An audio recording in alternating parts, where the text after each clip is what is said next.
the embassy in Italy, the Israeli embassy in Italy, and thank you to Dr. Pramela Priori for having organized so carefully all these events.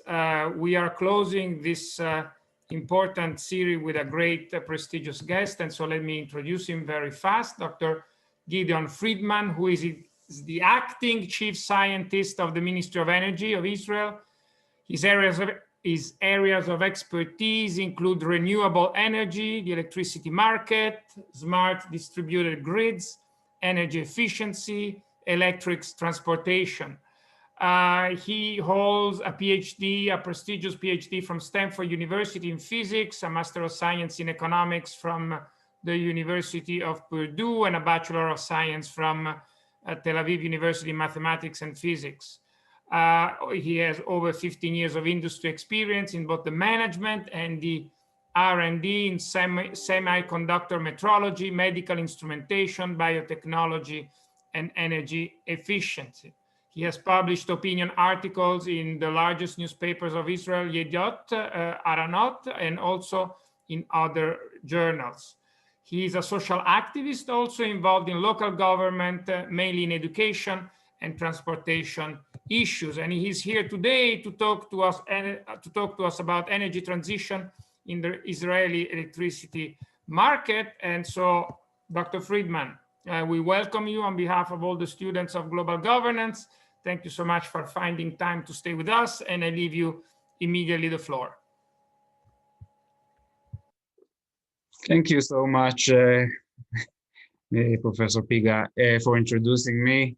I'm always feeling a little embarrassed about the long CV. It's just saying that I'm not a student anymore. I hope you can enjoy your student life. It's been a wonderful time when I was at Stanford and at Tel Aviv University. I would like to introduce you today to the Israeli perspective on renewable energies. I would urge you to, I don't know, stop me, it's difficult on the Zoom platform, but you can send questions, and I hope I will take a glance at them here and there and try to answer the questions. I like to be interactive. In any case, we will have at the end of my discussion, we will stop at some point. We can have a longer discussion where you can raise questions and I will try to answer them. So let's start now with my presentation. Why is it not here? Let's try again. Okay. Full screen. Okay, can you see now the presentation okay? Yep. Oh, actually, I see that I cannot see the questions in this view. So don't worry, I will see them. You have yes, maybe you can help. Yeah, I will do. Okay. I forgot to say, I'm sorry, as is customary, video on, all guys, video on. Thank you. So I will start actually by introducing the Chief Scientist Unit, which I had today. I've been with the ministry for a little over 7 years now. And what we do is mainly twofold. We support research and development in Israel from early stage, from academic research through the startup stage, the proof of concept, or very early stages, just from idea stage of entrepreneurs. And the last program that we have is for more advanced industrial R&D, which we call pilots and demonstration, in which we support later stage pre-commercialization of products. So this is on one hand, the support that we give to research and development. On the other hand, we also are part of the ministry where we support, let's say, the decision makers. We support the minister and the ministry. In a long-term vision, technologically oriented, data-driven decisions.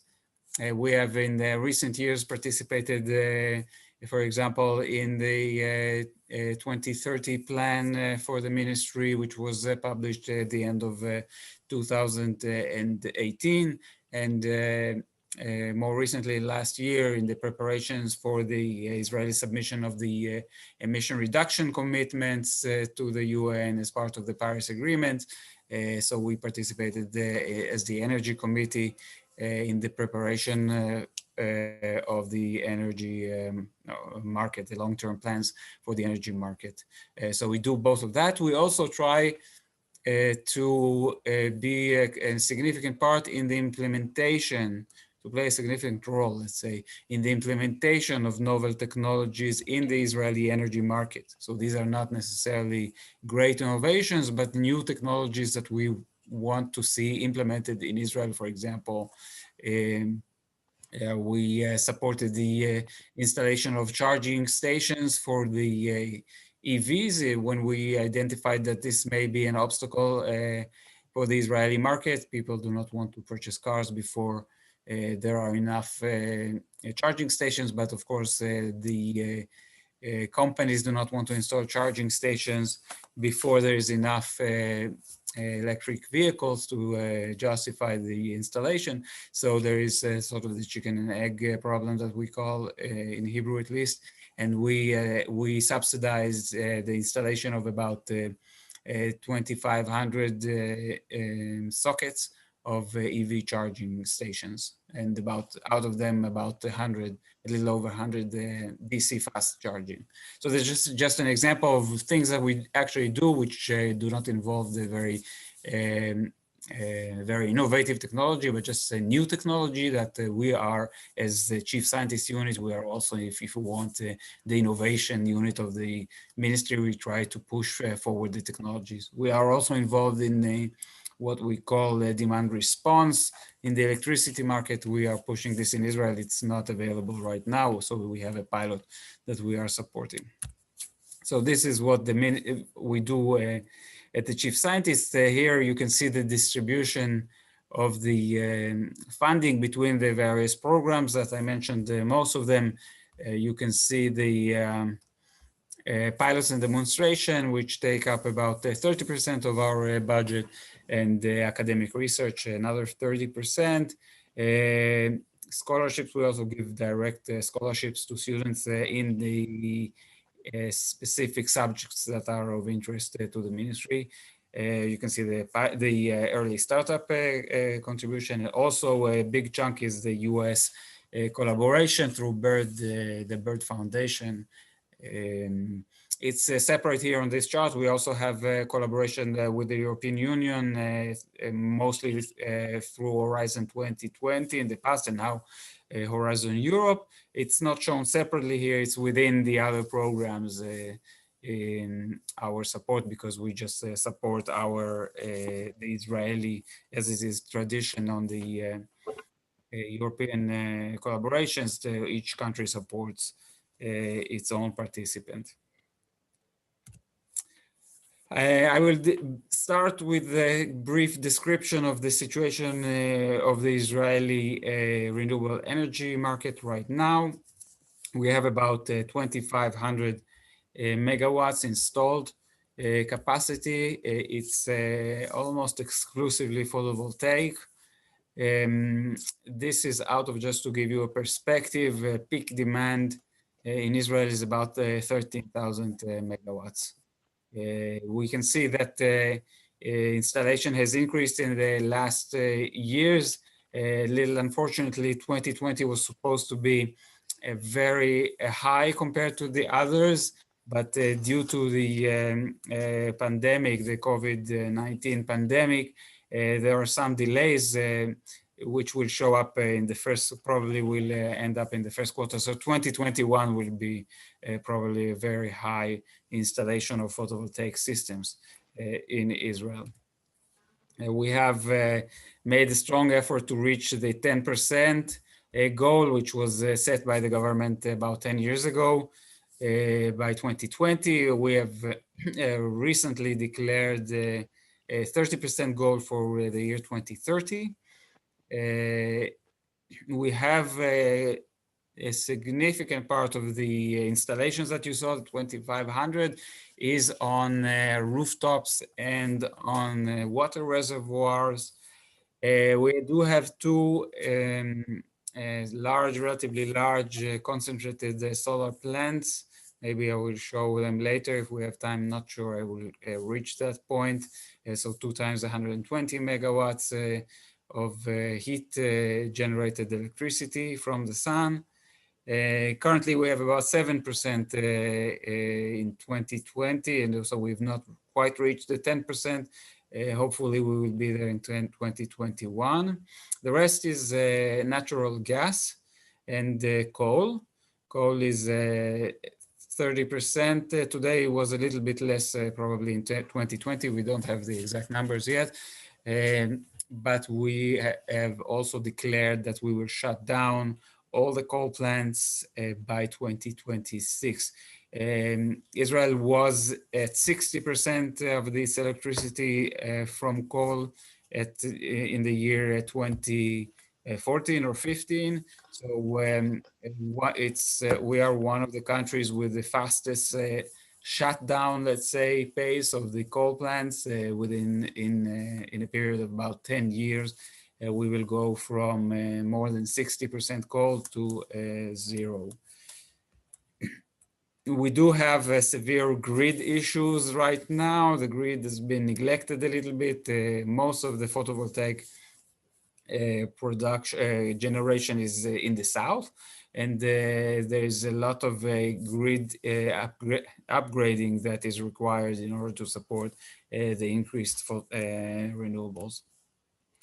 I will mention that during the period of the current energy minister, there has been a very strong push to reduce emissions, and quite successfully. You can see in this graph on a percentage basis the situation. So blue is the situation in 2014, and it's set normalized to 100%. The orange or brown, I don't know exactly what you see, is the year 2019, and the green is what we expect to see in 2030. Actually, we will probably reach there, but by 2026, because there's a significant contribution from the coal shutdown, which was moved forward to 2026. We can see here that NOx emissions and particles were reduced in 5 years by 50%. SO2 emissions, sulfur emissions, were reduced by 70% in 5 years. And even greenhouse gases, CO2 per kilowatt hour, was reduced. Israel was reduced by about 15%. Israel is quite different than the most Western countries, because it has a very large internal population growth. We keep a pace of about 1.8% population growth per year. So if you think about it, in 10 years, we grow about 20%. And in the 5 years period here, if you want, then we grew up close to 10%. So all of these decreases is, even though the population grew, also the growth national product grew. So these are numbers that are, except the CO2 is normalized per kilowatt hour, but they are not normalized to the population growth, so which is a little exceptional in the Western world. Most countries specify their situation in constant terms, but in Israel, it's a little difficult to specify things in constant terms, or at least one need to appreciate the difficulty to keep things even as they are, while the population is growing and the GNP is growing so quickly. So like I already hinted, we are right now making very significant changes, pushing quite strongly toward the reduced emissions and reduced pollution. The target to 2030 was increased to 30% from 17% previously, with a midterm goal of 20% by 2025. As I said, essentially only renewable energy available in Israel is solar. Wind is very weak. There's also a lot of, let's say,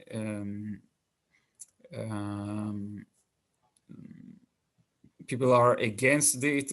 Mainly, it was originally due to the bird migration, which is quite big in Israel. Now it's also for other reasons. So there is very little wind turbines in Israel right now, and there will be a little bit, but not something significant compared to the photovoltaics. We do see a great improvement in the prices that are tendered in the tenders organized by the Public Utility Authority. I will give some numbers here. Dual use is what we call, for example, reservoirs, when you put the PVs on the reservoir. So on one hand, it's a reservoir. On the other hand, it's a photovoltaic generation plant, or just roofs. Again, Israel is it's quite a small country with only about 20,000 kilometers in area. It's very densely populated. We will be the #1 in the OECD in a few years. We're currently the #3 in density of the population. So there is not a lot of land to use the photovoltaic for the photovoltaics. We have seen prices of recently of 18.18 shekels, agorot, we call this, the Israeli cents, which is about $5 per kilowatt hour. It's a low price for a dual use actually around the world, so it's a very decent pricing that we've seen here. Also a couple of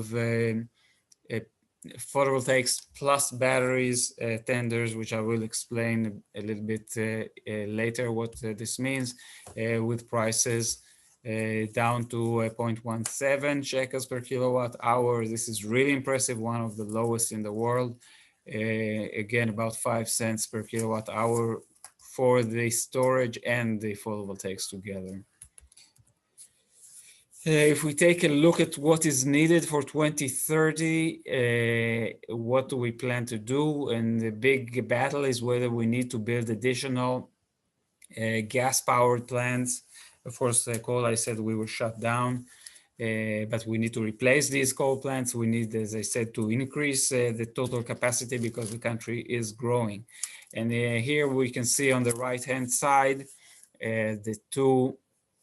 First of all, we see that the overall required capacity is not really changed by the increase in photovoltaic, in the renewable targets from 17% to 30%. Because we need to keep our backup, the gas generation plants will serve as backup for the winter. So basically, even though we will have quite a bit of photovoltaic capacity, the backup is still quite a bit the same. So we will need, according to this plan on the left-hand side, you see a comparison between 17% and 30%. You see the capacity that will be required, about 18 megawatts of non-renewable resources, and 30% about the same. So it's not going to change the capacity that we need. However, storage will change what additional plants we will need to install. So without additional storage, Israel will need by 2030 about 3,000 megawatts of additional power. While if we do it with the storage, it will only be about 900, and 2,200 it will be the batteries. So this is now all the considerations that we are doing. We're trying to prevent building unnecessary gas power plants. So we are hoping that the battery storage will help us with this situation. So this was a very quick background. We will go back to it in some sense later. Now I will go back a little bit and give some motivation for the transformation to the energy transition from the traditional generation methods to the renewable and clean energy. Mainly, I stated 4 reasons to change: the environment, energy security, the living standards, or the price, and a little bit politics. So well, first of all, let's define in my terms. So this is not necessarily exactly the, let's say, a common, or there may be several ways to define what is renewable. For me, it has to be sustainable, which means that it does not replete resources on Earth. It has to be sustainable in the sense that it does not pollute the Earth, and it is not allowed to add CO2 to the atmosphere. So these are my criteria for a renewable energy. And you may note that here, essentially, nuclear energy can be considered in this sense as renewable. Even though it does deplete the resources, they are de facto unlimited for the purpose of generating electricity. So in this sense, nuclear can also be considered renewable. So if we want to do renewable energy clean, first of all, we need to ask ourselves, for example, on the solar, is there enough energy to provide all the energy from renewable sources? The answer is clearly yes.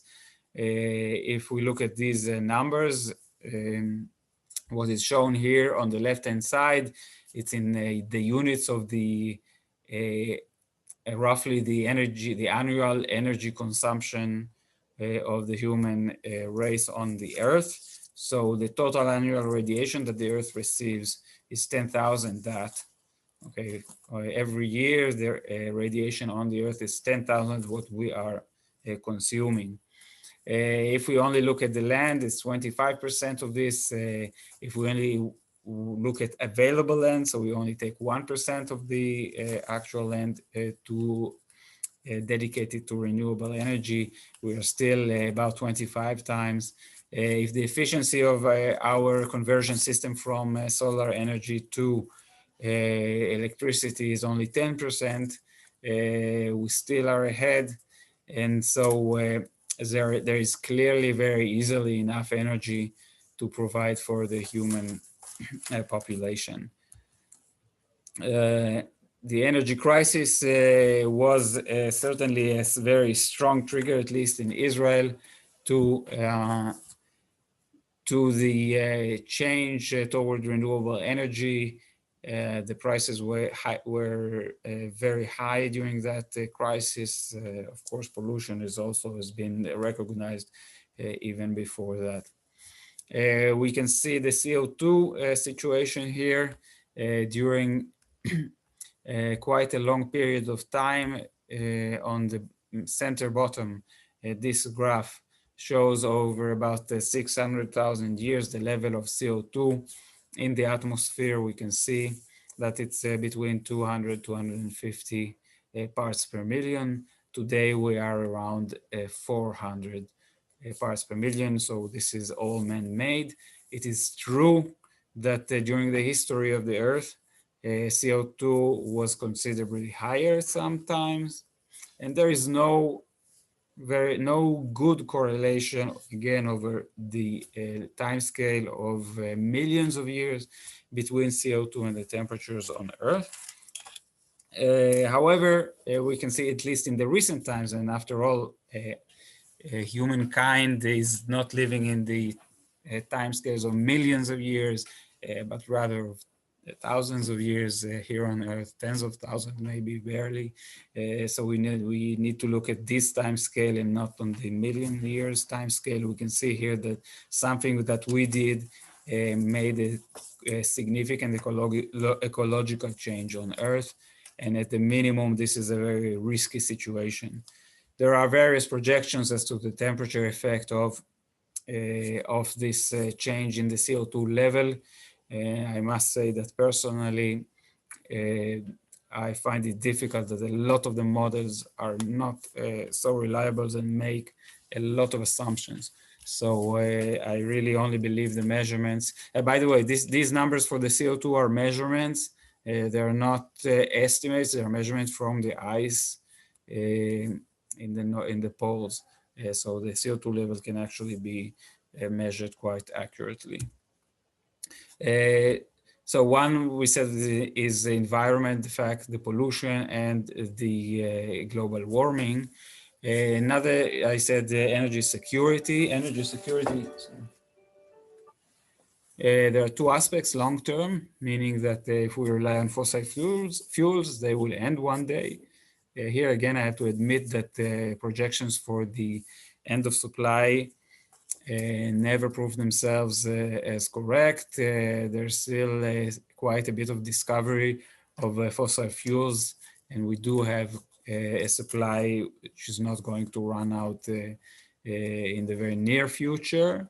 However, this is certainly a point to take because even if it will not run out in 10 years or 20 years, for the 50 years range, there's already risks, maybe that it will not run out, but there will be less and the prices will go up. Or you mentioned this a little bit later. And energy security on the short term, it means that countries do not like to rely on import of energy because energy is such an important part of our lives. And unfortunately, in many ways, the fossil fuels were not distributed evenly around the world. And some countries have a lot of it, and some countries have much less. In particular, Europe does not have clean resources, mainly coal. So, and Israel always said, we always said we have nothing. All the Middle East is full of oil and Israel has nothing. But in 2007, there was a very large natural gas discovery offshore in Israel, and 2 years later, another one.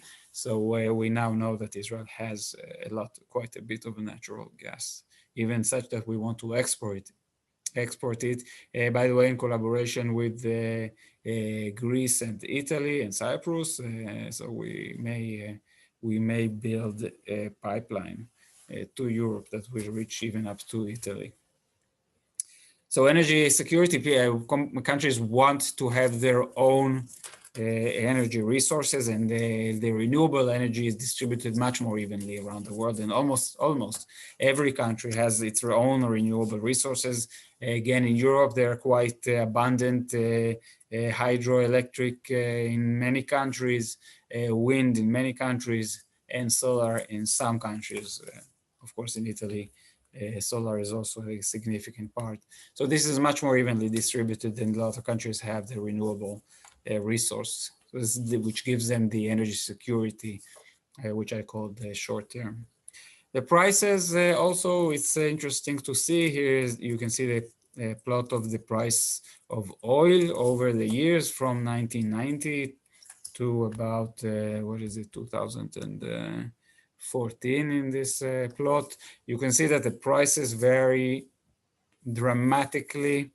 We've also seen this in the last year. The graph doesn't show it, but in the last year, we've seen oil prices of $20. And before the crisis, it was $50. And now it's between 50 and 60. And now it's back to $60. The changes are amazing. For economic planning, you prefer stable prices that you can predict ahead of time, and renewable energy gives that stability because almost all the investment is upfront. You need to invest the capital, and the energy itself is almost with zero marginal cost. So you know the price is fixed, but once you built your generation plant, your renewable generation plant, the price is fixed, it's stable, you can do all your economic planning according to the energy prices, which will not vary so dramatically. And we will not see those up and down cycles. Politics a little bit, I don't want to go very deeply into it, but the fact that, again, oil is not available everywhere, concentrated this, on one hand, pushed into conflicts between countries, and on the other hand, also basically encourages dictatorships, because once you have your hand on such a treasure, it's very difficult to give it up. So what we need to do basically is we need to move to sustainable energy. We need to push for energy efficiency, so we use our resources as effectively as we can. So, and this is not going to happen very quickly. The energy infrastructure is very slow to change with the huge capital investment, but not only the capital investment, there's a lot of planning that needs to be done. And we are talking about heavy machinery, a lot of land use. These processes to change, to replace to overhaul the energy infrastructure will take time. I will mention the advantages of the renewable energy. Some of them we actually already discussed. I've put on the top on purpose the energy security and diversity. In many ways, renewable energy gives this energy security, which I described, and the diversity, and the fact that it is even, say, within Israel or within Italy for that matter, the generation is spread all over the country, gives a lot of security, and this is an important issue. Of course, there's environmental emission reduction, the prices, I've also talked the price stability, and I would not disregard the educational value, because we have a very densely populated Earth, and we need to think about the available resources that we can use, and that we will, so that we can leave this planet to our children in a sustainable form. So these are advantages, but of course there are a lot of disadvantages also. The first and foremost for certainly for Israel, for a lot of countries, is the intermittency, which means that the sun is not shining all day. Okay, we know that at night there is no sun, but also during the day sometimes there are clouds, there are changes in the illumination, so it's fluctuating. And wind is quite similar in this sense. There's also a daily cycle of wind in most places. There's no wind in some hours, or less wind in some hours, more wind in other times. There's seasons. Also, of course, for solar, there is winters, there is much less sun than in the summer, and the wind may be the opposite, but also, or depending on the location, but there are also seasons in the availability of wind. So this is one problem. The other problem, which you may be less aware of, what I called here is ramp up, ramp down.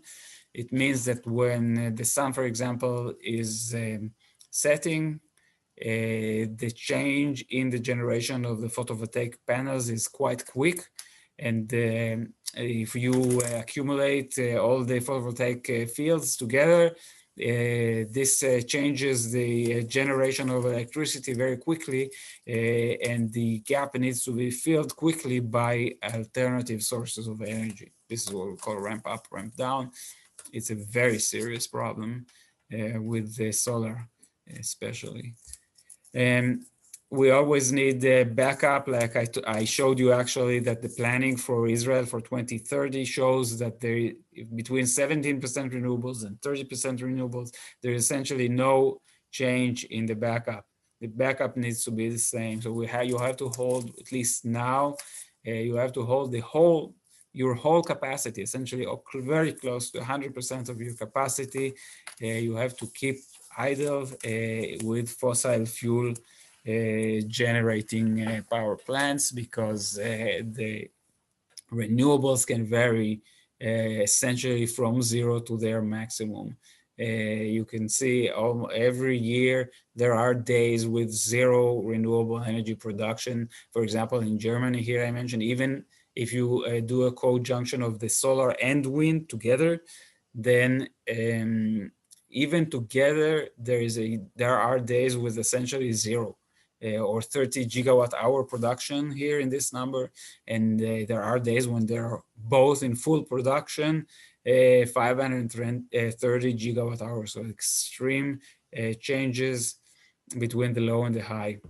And of course, the most difficult case is the sequence of low production days, which happens. I will just say in one word, if you are following the situation in Texas, there was a really severe winter storm there. And I would say one of the biggest crises in the Western world for electricity in recent years. There's been about a shortage of about a third of the demand in Texas, and a lot of people were without electricity for hours and hours in the extreme cold, which is not a very good situation. There is some political debate because Texas is a state of gas and oil, and they try to blame the wind turbines. Texas is quite good in generating energy from wind. Overall, about close to 25% of the electricity is generated from wind. But like I said, the minimum and maximum in renewable is essentially, the minimum is essentially zero. So the planning for Texas is always to be able to provide the electricity and not from wind. Okay, so this is the planning. The wind turbines froze.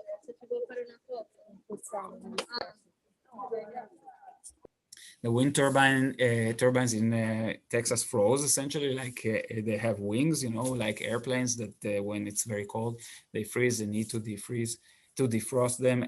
So there was essentially very little production from the wind. However, the state knows that such a situation exists, and the problem was really in the conventional power plants. They froze. A lot of the equipment froze, and the gas supply, also the pipelines, the pumps on the pipelines, plus the extreme demand created the shortage in gas. So some power plants needed to close because they did not have gas. Basically, so the sequence of low production days is something that must be prepared for. Whenever you rely on the intermittent renewables, you have to plan for a sequence of low production days, which means you always have to have very significant backup. The cost is also a little bit of an issue because the cost is upfront, so you need to be able to finance it. But today, with the such abundance of photovoltaics and the wind, that it's not a problem to finance the power plants. The solar revolution is really remarkable. What you see here is a plot of it's a log plot, which means it shows an exponential decline in the price of the photovoltaic panels over a very long period of time. Here, on the x-axis, we can see the number of panels that were produced, which is equivalent to the time, essentially. On the y-axis, we see the price, which declined exponentially. I'm sorry, this for somehow I got this in Hebrew. I apologize, did not change it. But it means basically we have seen about a 20% decline per year, and a tenth of the price within 10 years. So it's quite amazing. Prices in the last year and a half or so for the solar PV are very, very low, much much lower than gas power plants. We can see here prices from from about 5 Israeli agorot to 9, even in Israel. The lowest cost PV is about 9 Israeli agorot. If you want to divide it by 4, you get it in euros. So very low prices for the photovoltaics. I do want to mention a very one of the main difficulties for Israel, at least, is the area. If we take all of the Israeli energy today, primary energy is 300 terawatt hour. When I prepared this slide, I did it on the primary energy. It's not quite accurate because you really need to do it on the secondary consumption.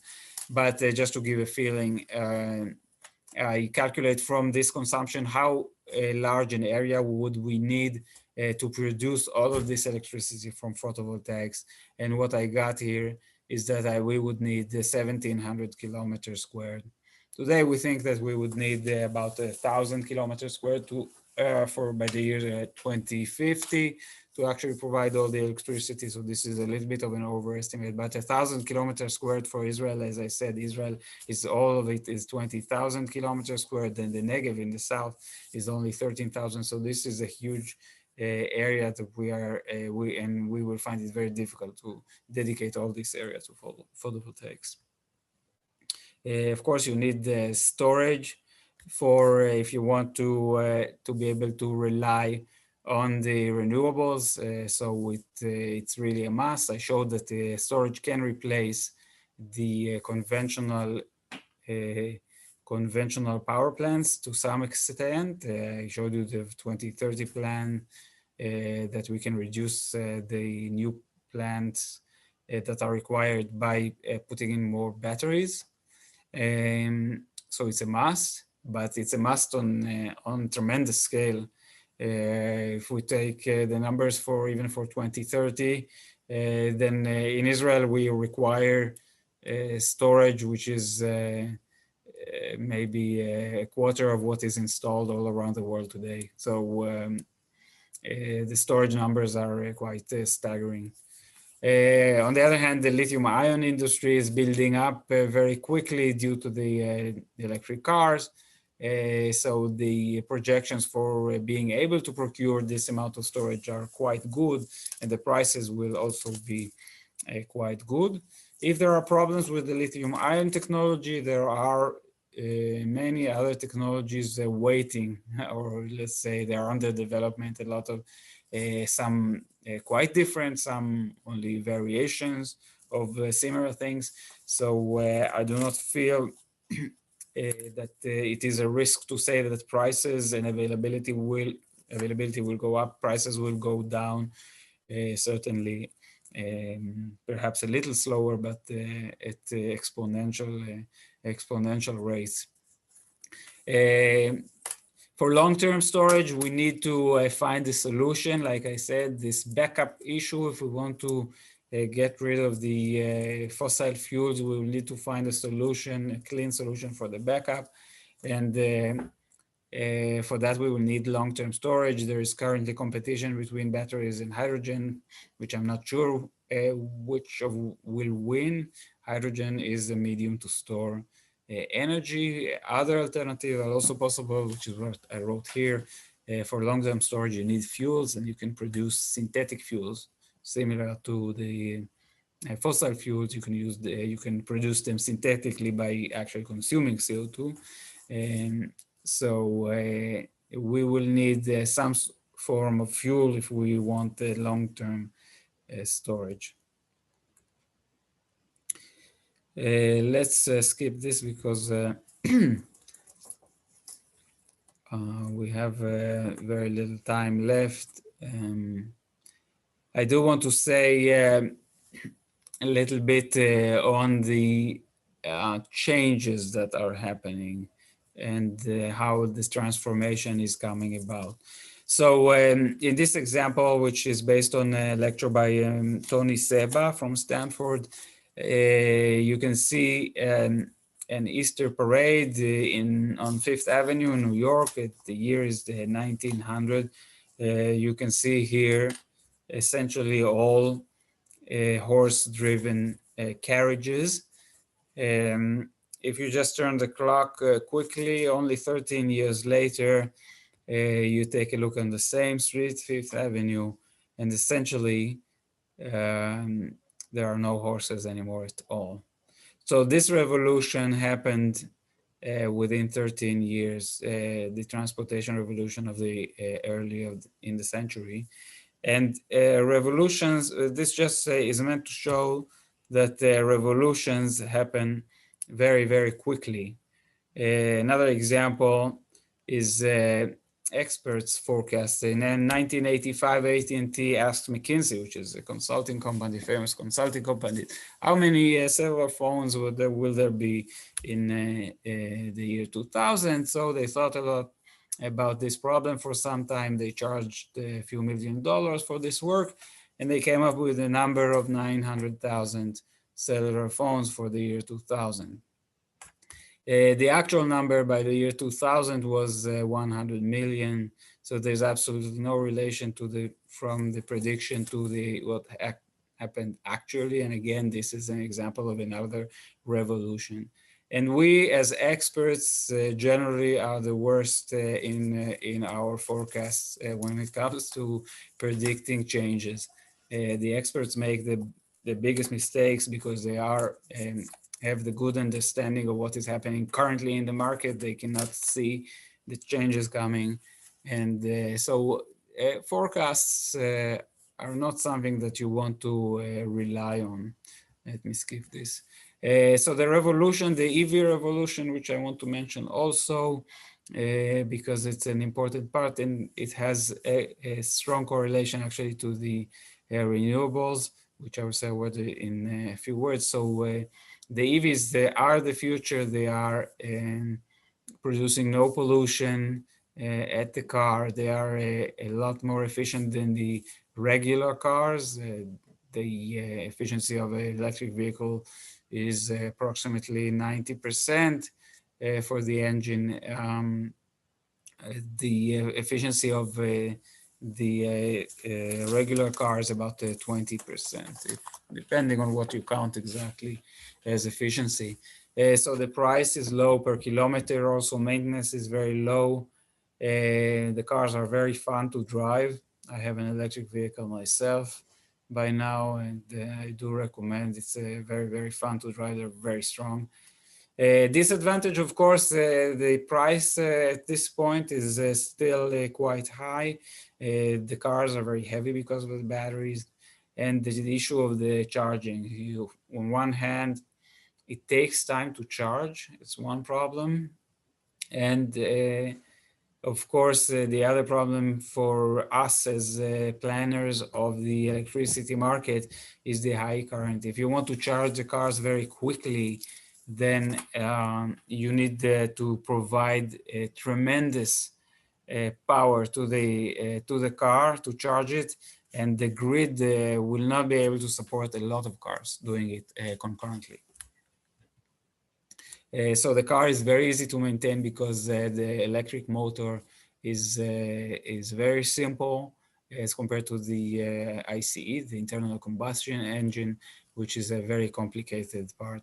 This is, by the way, a reason for a lot of the car makers to be very hesitant, or they were at the beginning very hesitant about going to the EVs because it hurts their distributors, which rely on the maintenance for their sustenance. So easy to maintain. The cars are very easy to maintain. The cost is falling, just like I said about the photovoltaics and the batteries. Of course, the batteries are a significant part of the price of an electric car today. Battery costs are falling very quickly, as we saw, and the price of the electric car is expected to be, I think, around 2025 is currently the projection, equivalent to the regular cars. And then after the price will be equivalent, there will be very little reason to buy a regular car. Let me skip the difficulties with the batteries, or maybe I will say just very quickly. The batteries are very heavy, hundreds of kilograms per car, and the charging problem, the current that is required to charge a car fast is hundreds of amperes, which is huge. On the other hand, okay, let me say this. But first of all, there is an alternative technology which is trying to come into the market. It's called the fuel cell cars, fuel cell electric vehicles. These are electric vehicles. They have an electric motor and they have a small battery, but they also have a unit which is called the fuel cell, which converts hydrogen to electricity. And the advantage here is that you can charge the vehicle with a few kilograms of hydrogen and the car can go 500 kilometers. Also, so it affects the range. You can have much longer ranges compared to a battery. It's lighter, it's not as heavy. The system is lighter compared to the battery, and the charging time can be quick because you charge the car with the fuel. So you just need to put in the car the hydrogen, a few kilograms of hydrogen. It takes a few minutes, like more or less, a little bit longer than a regular refueling with petrol, but it's a similar experience. The problem with this technology currently is that it's too expensive. Both the vehicles is expensive and the fuel, the hydrogen is expensive. Also, technically, hydrogen is a gas, so 4 kilograms may seem like a small amount, but in fact, to get 4 kilograms, you need to compress the hydrogen to very high pressures to be able to store it in the car. So it's a little bit problematic. So the electric vehicles are a problem for the grid on one hand, because they consume large amounts of electricity and especially large power when you charge them. But they can be a solution, and if you look at it from another perspective, because the electric vehicle is a powerhouse. Electric vehicles have engines and batteries that can supply 100 kilowatts. 100 kilowatts. You will not dream in your apartment to ever use 100 kilowatts. So a car can easily supply a home and several homes, actually, in terms of the power and also in terms of the battery size. For example, in Israel, the average daily consumption of a home is about 20 kilowatt hour, and the battery of a car today is 50 kilowatt, 60 kilowatt hours. So a car can sustain a home for more than a day. So there's a play here. The cars can, on one hand, they consume the electricity and the power, but on the other hand, one day, if we learn how to use all the cars and all the car batteries, then they can supply the electricity to the grid to be this stabilizing component, and perhaps even for longer times. Because if you count all the cars in the world, the power that they have, the combined power in the cars is about 10 times all the power plants in the world. So the EV market is much bigger than the electricity generation market. So cars, most of a lot, at least today, most of the cars stand without moving most of the time. This may change with the autonomous car. I don't know exactly what will happen with the autonomous cars. Maybe we'll stop owning cars and there will just be public cars. This may change everything, but for now, at least within the model as we live today, the cars most of the time stand without doing anything, and we can use the battery of the car to stabilize the electricity grid.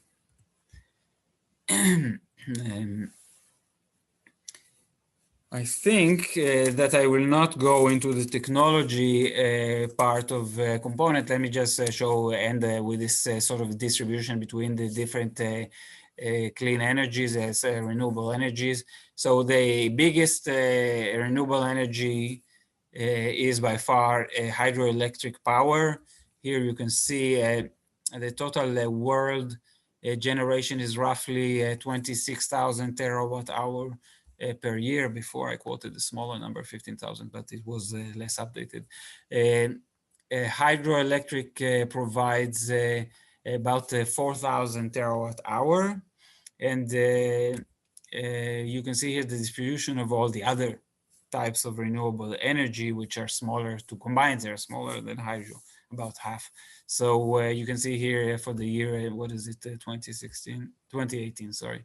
2018 data, wind is 1,200 versus solar and bioenergy. These are the three biggest ones.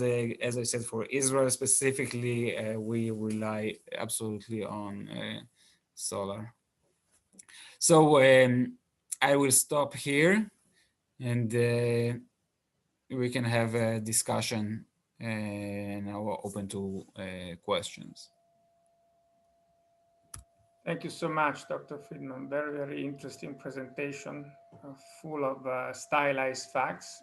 May I, before we go on into question, may I ask you, do you have a chief scientist for every minister? Because in Italy, we don't have chief scientists. So where is a chief scientist? What do they do? And what responsibilities do they have? And how many are there? As an Italian, it would be interesting to know. So I said at the beginning, I described roughly what we do at the Ministry of Energy. It's not the same in all the ministries, by the way. First of all, there was one main chief scientist in the Ministry of Economy, essentially. This chief scientist's main role was to support innovation. And so when I described our part of our job is to support innovation, so we do that. We are much smaller. Today, by the way, the chief scientist of the Ministry of Economy, it was separated from the ministry, and it's called now the Innovation Authority in Israel. So it's separate. So yeah, they came to speak. Yeah. You already came to the Innovation Authority. So a few ministries have chief scientists. There are about 2 or 3 which are as significant as we are. The others are very small units, which mainly are concerned with specific policy-driven research. So this is most of the ministries, but we have, I think, 3 ministries where there is a significant chief scientist. One is the Ministry of Energy, the other is Ministry of Agriculture, and another is the Ministry of Health. So these 3 are actually, let's say, technology and innovation drivers within their sort of business. The agriculture, they try to push agriculture technologies, the health ministry, health-related technologies, and we at the Ministry of Energy, energy-related. So we do, like I said, half of our work is the support of R&D, and half of our work is the support of policy.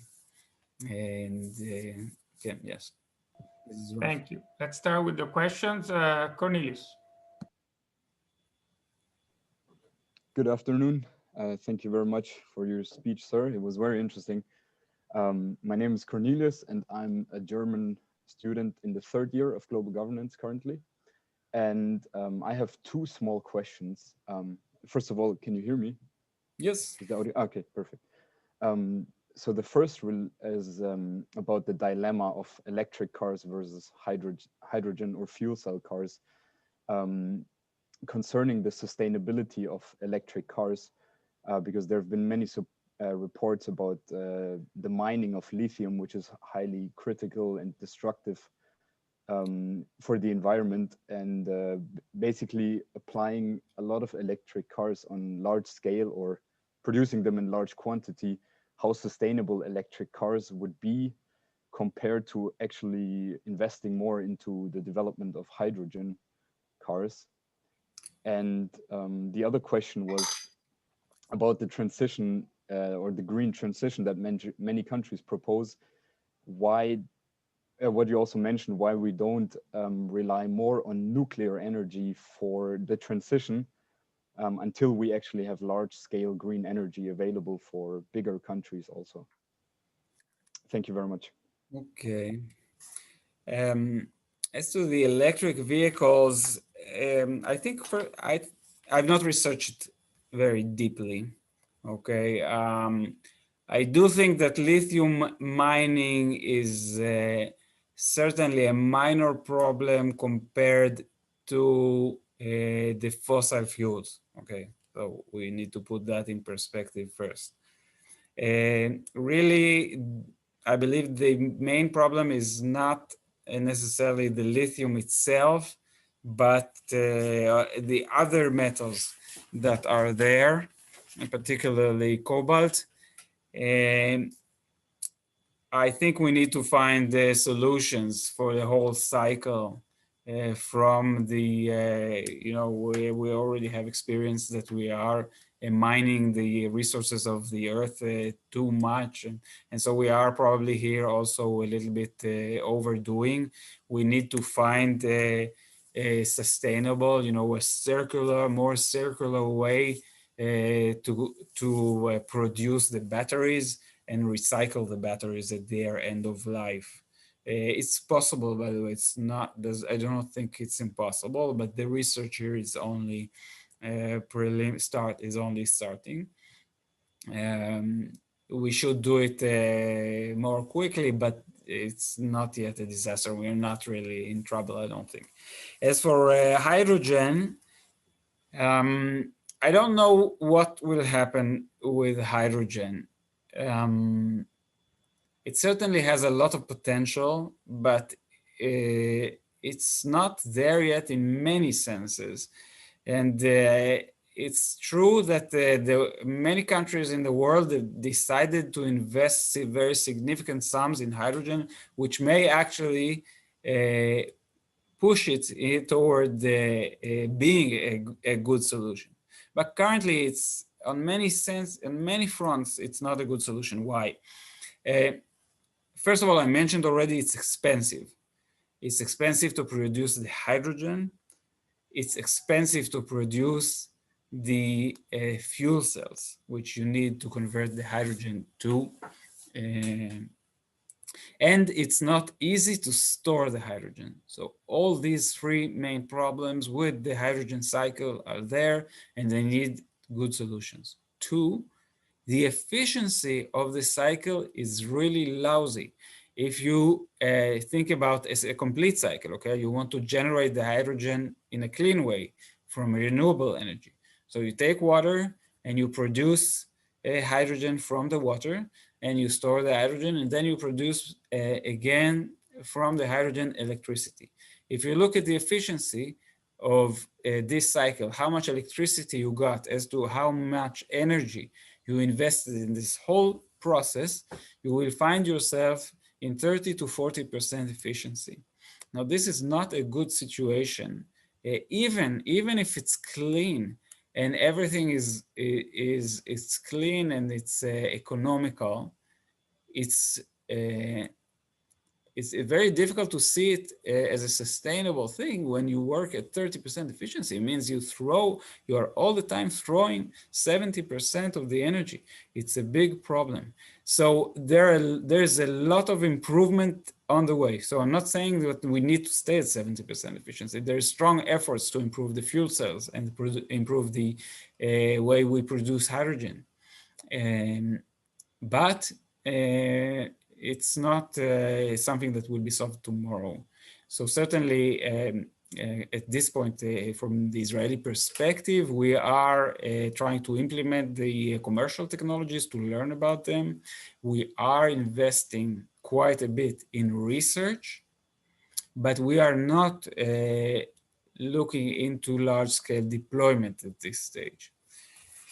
As to your second question about nuclear, I don't know, I'm debating this issue myself, and I think a lot of people are debating it. In the past, I was quite against nuclear, mainly because of the waste, the nuclear waste, which is radioactive and toxic. However, this certainly looks like an interesting, at least intermediate solution, because it's clean. It produces no emissions, no pollution, and the technology is there. It's now part of the problem is that it's quite expensive. Nuclear compared to renewables. All of a sudden, renewables just so in Hebrew we say broke the market. The new renewable energy is so cheap, it's difficult to compete. And nuclear all of a sudden, because of the safety issues, became more and more expensive. So in the Western world, nuclear is also expensive. So I don't have a good answer for you on nuclear. We certainly need to consider it. I would not toss it away.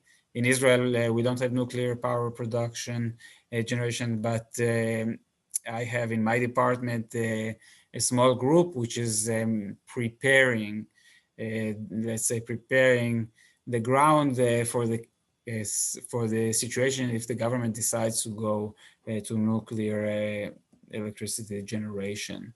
So I think it's certainly something that one needs to consider and think about.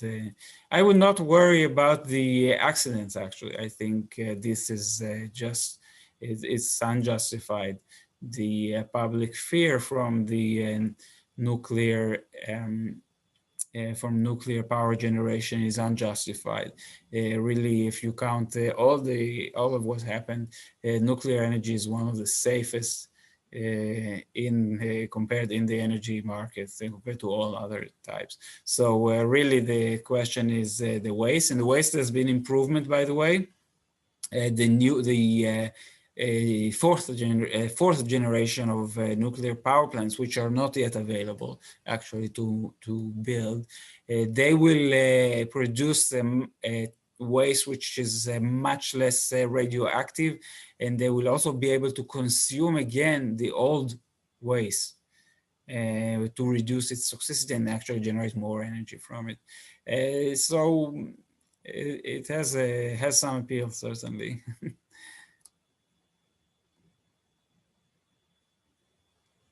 Tommaso. Hi, I'm Tommaso Celani from the third year. And while you were speaking about the type of infrastructure that is needed to support the amount of electric cars that we want to be present on the streets, I was thinking about a presentation that we had some time ago by a representative by Enel, and he was talking about the different packages that they are thinking of offering large cities that go from everything from electric buses to energy saving lamps, and also the creation of energy itself through solar panels and so on. Now, do you think that the sustainable, let's say, revolution in large cities can only be achieved by using these holistic methods of implementing all of these solutions in the whole city directly without using, for example, little hotspots of sustainable, for example, hotspot of solar panels or spots for charging the electric vehicles? I also wanted to ask another question regarding cars and transportation, because usually cars are very discussed on the, let's say, pollution discussion and the renewable revolution. But we have the industry of large cargo ships and heavy duty transportation, which is I believe the biggest polluter in the world. So while a lot of research is being done to make the energy transition in cars, do you think that we should focus more, for example, on cargo ships and trucks and so on? So first of all, you do what you can. Okay, this is always I think it's a good way to start. And there is no good solution for the heavy transportation and the shipping. Also, although in shipping there is a significant improvement in even in going to natural gas. This will be a jump forward when the ships use natural gas compared to what they're using today. But it's even not enough. So you do what you can. You can start, we do it with the smaller vehicles. For the big trucks, of course, hydrogen is an option, which is just now starting early deployment. For example, Hyundai in Switzerland, they said they will deploy 1,600 trucks. And in other places as well, they start deployment. Mercedes also mentioned that they have a hydrogen truck. So we start deployment. We'll see what happens. It's the solution is just expensive at this point for the heavy transportation. Let's start with the smaller vehicles, and once they are all electric, we can move forward. The technology will progress. It's okay. I believe that within we will have solution for the heavy transportation, and probably for the shipping as well within 10 or 15 years. So we just need to be patient about this. I'm not sure I understood your first question very well, but in the cities, it's quite difficult to give a complete renewable solution because the cities are so densely populated. And as I mentioned, the renewable energy requires a lot of land. So I'm not quite sure what you meant by whether you can do hotspots of, maybe you can clarify your question on the cities. No, I'm sorry. I meant because I see very often that we are concentrated about, making the recharge spots. The main issue right now, as far as I can get with electric cars, is the building of charging spots across the cities and also every hundreds of kilometers, so people can actually drive them and charge them. But while people are focusing on creating these specific charging spots, do you think that we should move towards considering the city as a whole and considering all the city that it connects by itself with, I don't know, electric buses and so on, without just considering about without just thinking about these charging spots for cars in this area or solar panels in this area? Certainly, the better way to do things is through holistic planning, and we are trying to move over there, but a lot of the cities are already, they are already there. You cannot plan everything from scratch. So it's not always easy to give a good solution. So you want to build it today. We understand that you want to build the cities such that such a part of the population will be able to walk, for example, or you can, you can go to work or to the supermarkets or to whatever by walking or by using a bicycle or something like this, or something simple. This was not the plan when people were thinking about it 30 years ago when they built. So it's not always easy to give the solution. And a lot of people are working on this and trying to plan the cities better. Certainly, this is very important if you to give a complete solution with the public transportation and walking and organizing your life within the city. Certainly you need to do that. But in the meanwhile, it doesn't mean that you don't want to solve your immediate problem. We are breathing this polluted air in the city. So the pollution from the cars is one of the top priorities. It's a real health issue. And so change is giving a partial solution by replacing the cars with electric cars is something that you should not neglect. Before we go on, I should say that I'm very happy to see several alumni present today, given the interesting topic that the lecture covers. I saw that there is Tanya Baji, our GG 2020 from the London School of Economics, but now I'm seeing also asking question from Carlo Tritto, who is our dear beloved global governance graduate of 2018, who now works at an NGO called Transport and Environment in the Rome Bureau. Carlo, you're welcome back, like Tanya, all the time, and I give you the floor for the question to Dr. Friedmann. Thanks a lot, and thanks a lot to Dr. Friedmann for the great presentation inside. I saw you drew a lot of information from the Tony Seba Summit speech, which gave an incredible amount of true and interesting insight about the technological revolution that are taking place.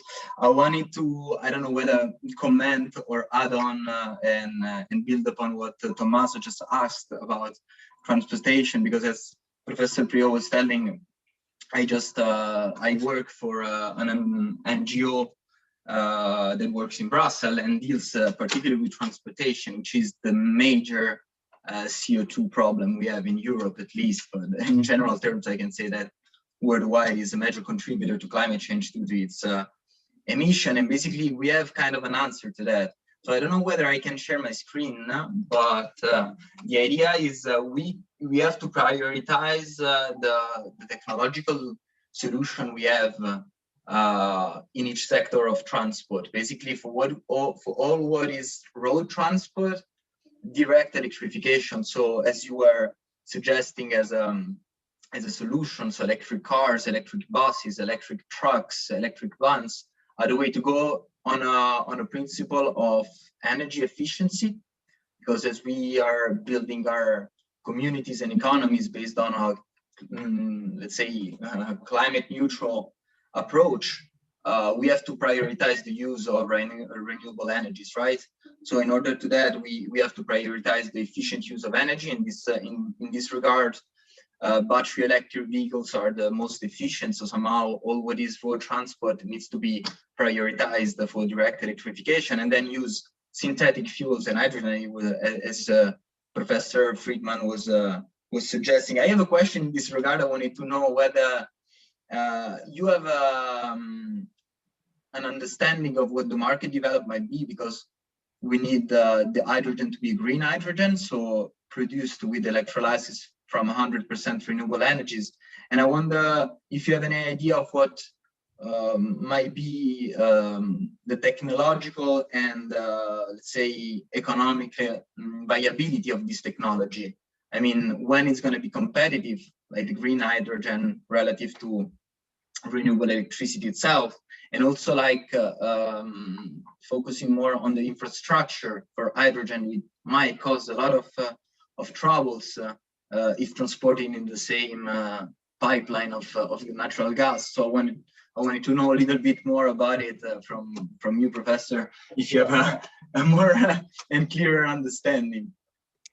First of all, I'm not a prophet, and I really don't like to prophesize. What our philosophy is, you know, as a chief scientist here, we support all the potential technologies as far as we can, and the best one will win, and this also can change over time.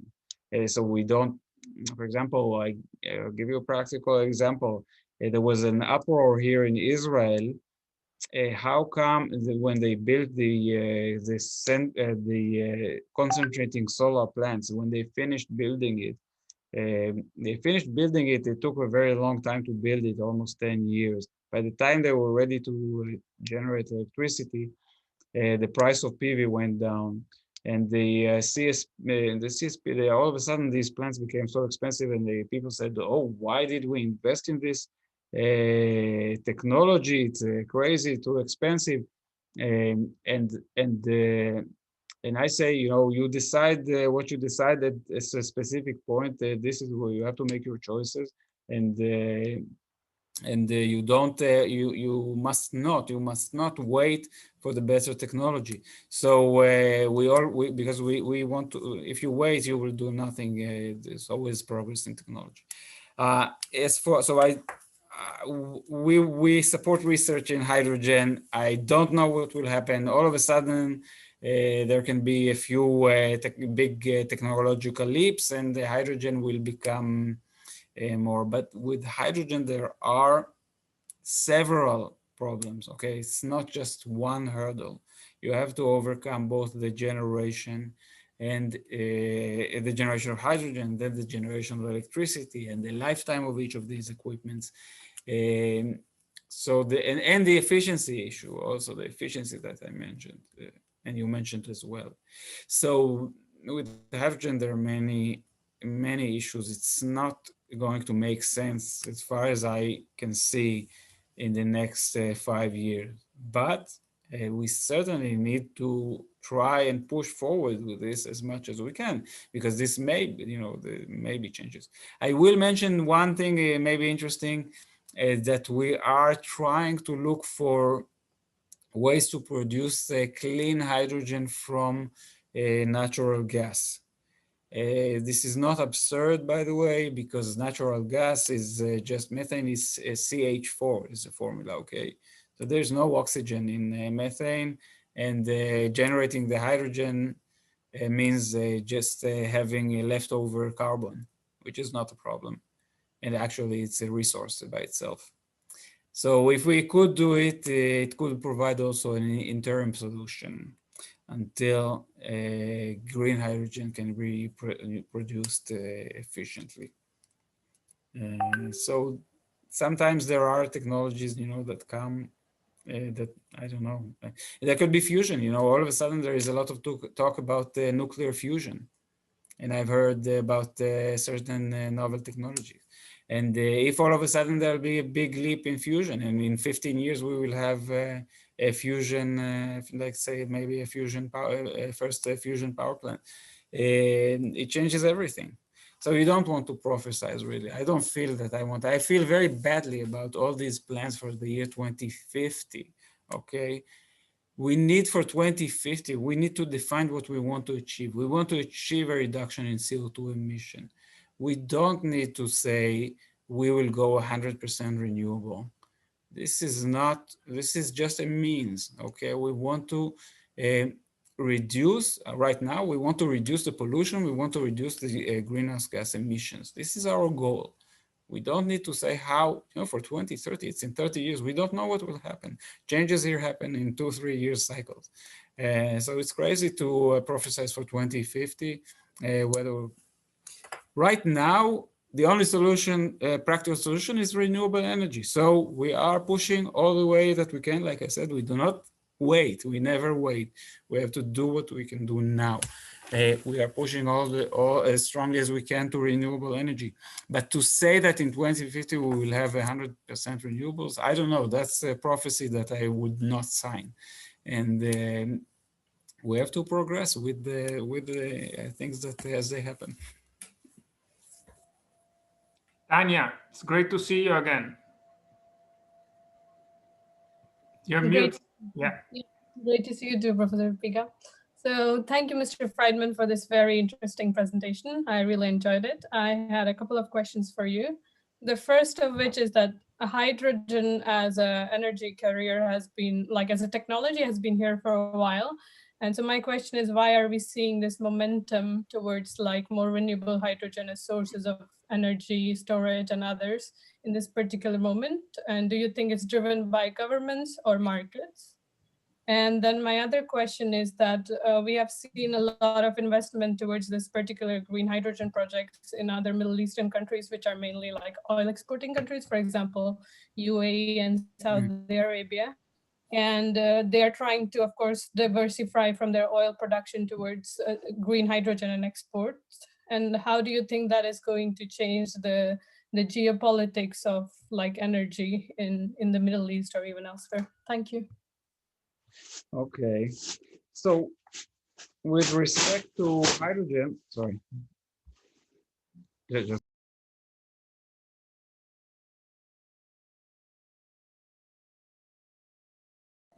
Hold on, you're mute. You're mute, Dr. Friedmann, you're mute. Yes, I saw it. I'm sorry, I had some background noise here. So with respect to hydrogen, what happened in the last few years, I'm not sure exactly.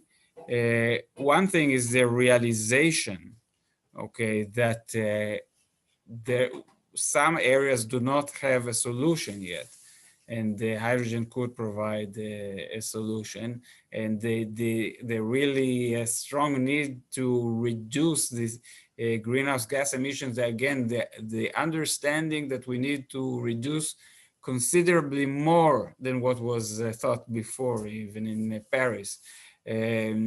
All of a sudden, we realize we need to reduce considerably more, and the proposed solutions were not enough. So people are looking for other solutions as hydrogen, because like I said, it could provide the long-term storage. However, I must say that I also have a feeling that there is a little bit of a herd behavior, okay? People, all of a sudden start to talk about hydrogen, everybody gets excited, one country takes step. So I don't know about what to say about that, but potentially some decisions are also influenced by the atmosphere, the political atmosphere around the politics. So it's not always very rational. But again, I must say, sometimes if you put enough money, not always, but sometimes if you put enough money, then it brings a solution. So this could actually work. So I cannot discount the possibility that the tremendous investments will actually produce a good solution. And as to the geopolitics of hydrogen here in the Middle East, it's interesting. I think, yes, there is a great potential for a collaboration, for example, between Israel and its neighbors, which are very large countries with very large deserts and potential to produce low-cost energy in large areas. And of course, if you want to use this energy, carry it around, then you probably need to convert it to fuel, and hydrogen is a potential fuel. And Israel could be part of this game if we, like I said, if we, for example, build a pipeline to Europe, a gas pipeline, then we should build a pipeline that is compatible with hydrogen. And if eventually there will be opportunity to provide the hydrogen to Europe from the sunny areas of the Middle East, then we should certainly try to plan for it. For us, it will be an opportunity to collaborate with our neighbors, and I'm hoping that this is starting to happen. Thank you very much. If I can ask you a follow-up question. So like talking about hydrogen, because one of the problems of hydrogen is that it's very unstable as like an energy storage. So do you think there are any advantages to turning it into green ammonia as opposed to using it as hydrogen? And do you think that has more potential? So we, as supporters of research, we are supporting several research efforts to store hydrogen in different ways. It could be in ammonia. Ammonia is a hydrogen carrier, but it's a little bit problematic, and it's a very problematic in the public perception. Certainly in Israel, I don't know exactly what's happening in Europe.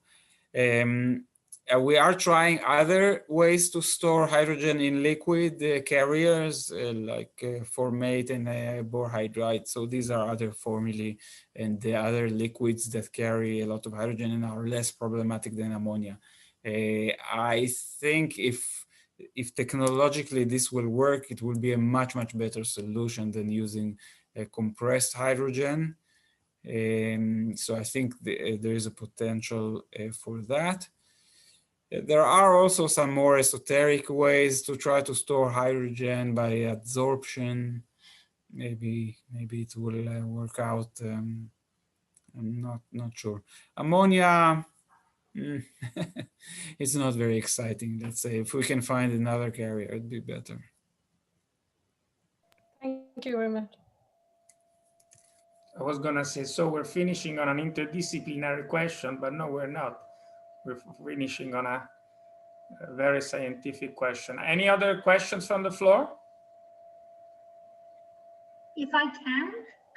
Absolutely, Julia. Great pleasure. Professor Costa. I would like to leave more space for students. So if anybody wants to ask more questions, please. But I was curious to ask, what is a bit the position in Israel on CO2 capture, storage, and utilization techniques? What is the take there now? I don't know. We felt that originally at our department, we did not feel it's very practical to store it in the ground. Again, you try to do so if you can try to do something with the CO2. It would make more sense a little bit, but I'm not sure. There is, we will actually sponsor a research by the Israeli Geological Survey to see the potential for CO2 storage, because the numbers potentially are meaningful. So you can actually store quite large quantities. I don't think it's in the long term. I can't see it as a good solution. It looks so cumbersome. The storage. If we can create fuels from CO2, then there is something to talk about. But there are also here inherent problems. The concentration of CO2 in pollution in the emissions from a power plant is quite low inherently. So it's quite problematic to actually, I mean, by the basic physics of it, it's difficult. And so I don't know exactly if we can overcome this technological problem. I would like to see other solutions if possible. But we are, of course, like I said, our philosophy is we want to check. We do not want to stop any technology. We want to check every technology because we cannot tell ahead of time which one will be the more successful. Any comment? That's a good answer, but yeah. Yeah, no, because there's been a long debate also in Europe. Europe doesn't like the idea of storage too much, but looking at the interim solutions. So especially for industry, for heavy industry, that is one of the Europeans' ideas, a bit in the North Sea to store CO2, but there's more now interest in utilization, definitely, for different, to power or to solid products, to construction products. I don't know if you've... Yeah, in Sloan, yes. Utilization makes generally more sense, but I don't know if it's possible. It's surprising that the storage potential seems enough. Okay, it seems so large. It's a little bit surprising. So as an interim solution, maybe, yeah. Any additional question at this point? Okay, so I have two big thank yous to do here. One obviously is to Dr. Friedmann for this very, very interesting set of not only stylized facts, as I said before, but debate on dilemmas and ways of going forward. In us economists, we always have this big discussion on in which field, in which sector should we invest, and I tend to prefer the attitude of letting innovation and the markets and facilitating the markets tell us the way. And I think you heard such a philosophy, at least if I'm not mistaken, today, put in front of your eyes, and I think it is a very interesting path.